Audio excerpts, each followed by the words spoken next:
berbalik pada bagaimana kita mencampur adukkan mazhab ni. Macam mana boleh atau tidak? Mencampurkan mazhab ini menurut ulama menggunakan istilah nama dia talfiq. Talfiq.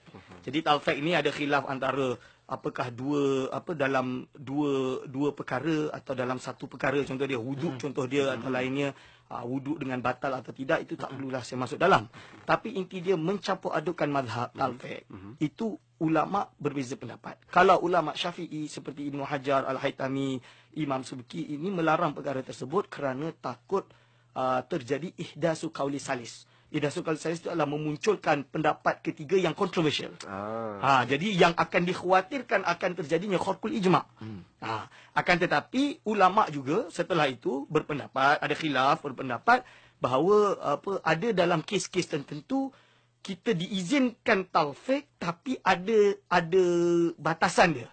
Batasan dia tidak sampai terjadi tatabu'ur rukhas. Tatabu'ur rukhas tu apa? Tatabu'ur rukhas tu mengambil yang mudah sahaja. Saya mengambil mudah saja. Dan ini disebutkan oleh Syekh Wahbah Zuhaili dalam kitab Usul Fiqh Al-Islami dia mengatakan khilaf tentang talfiq. Lepas tu dia mengatakan okey boleh, yang paling senang boleh tapi jangan sampai tatabu'ur rukhas lah. Saya bagi contoh bahayanya talfiq. Kalau orang nak tatabu'ur rukhas, dia nak kahwin macam tak pakai wali, tak pakai saksi. Dia ambil kaul pendapat Abu Hanifah tanpa wali. Dia ambil kaul Imam Malik tanpa saksi. Lepas tu dia akad nikah tanpa wali, tanpa saksi. Untuk memudahkan.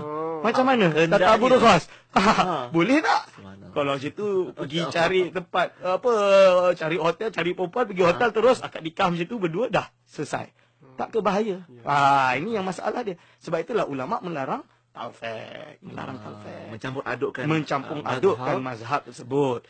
Akan tetapi kita tahulah ada kes-kes tertentu, ulama mazhab Syafi'i sendiri mengizinkan untuk berpindah mazhab. Dia panggil intiqalul mazhab. Contoh dia, ulama-ulama Syafi'iyah dalam kitab-kitab furu', banyak dalam kitab-kitab furu' menceritakan contoh apa jadi kalau kita ada dekat Mekah. Kalau kita pegang pada mazhab Syafi'i, bersentuhan dengan perempuan akan membatalkan wudu. Nak tawaf tak jadi-jadi, tak selesai. Tak habis-habis. Sebab itulah ulama mengklarifikasikan kepada 3 tahap. Ada daruriyat, ada hajiat, ada tahsinat. Daruriyat tu apa? Terpaksa. Contoh dia tawaf.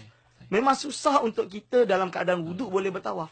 Akhirnya ulama mengajarkan kita untuk membasuh ketika wudu, kita niat untuk ikut mazhab Maliki lah. Membasuh kepala, seluruh kepala. Macam tu. Contoh dia. Lepas tu, kita tahulah kita bermazhab Maliki. Sehingga kan kalau bersentuhan lelaki dengan perempuan waktu tawaf, tidak menyebabkan batal. Tak ada masalah. Tapi bermula dari wuduk itu kita dah mula ikut mazhab Maliki. Supaya kita tidak mengambil yang mudah saja. Ni nak basuh sikit, lepas tu nak ikut mazhab Maliki, tak batal. Contoh dia. Pegang perempuan tak batal kan? Itu problem lah. Saya bagi contoh. Lepas tu ada yang dianggap hajiat. Sebenarnya yang hajiat tu adalah sekunder yang kita perlu kepadanya untuk menghilangkan masyakoh. Misalnya di Malaysia sekarang kalau kita bayar zakat guna beras seperti mazhab Syafi'i yang sebenar, akan jadi susah, bertimbun-timbun beras dan susah nak mensalurkan dan lainnya. Untuk memudahkan keluar daripada masyakoh, ulama mazhab Syafi'i sendiri, bukan saya, bukan mujtahid pada hari ini, bukan. Ini ulama mazhab Syafi'i seperti dalam kitab Bughayatul Mustasyidin, dia sendiri mengizinkan kita ambillah kaul Abu Hanifah dalam hal memberi zakat dengan naqdain, iaitu dengan harga duit lah.